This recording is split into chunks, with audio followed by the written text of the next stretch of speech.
chassis light is on and you have no idea what is the problem. So today we go deep dive to find the real root cause of the problem that's causing the warning light inside the car. So here is our first lead. The scanner is pointing directly at the vertical sensor. It sounds simple, right? But in modern suspension system, a faulty sensor could be anything from a dead component, wiring damage. So we need to search.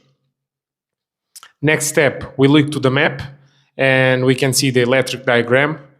Now I need to know exactly which pin does what. We are looking for power, ground, and the signal line. Now it's time to get our hands dirty. I have back-probed the sensor connector with my oscilloscope. Why?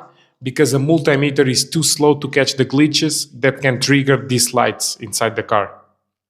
But first, if you are enjoying this technical breakdown, hit that like button and believe me, it really helps the channel.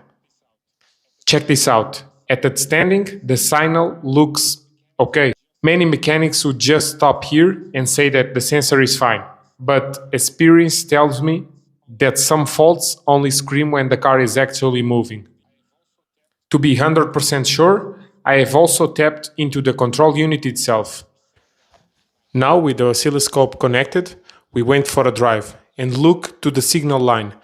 When we start driving, the line drops immediately to zero. This is what's triggering the fault inside the car and the warning light to the chassis light. So in this car, the faulty sensor was the real problem of the diagnostic. If you want to see more real BMW diagnostics, subscribe the channel. See you.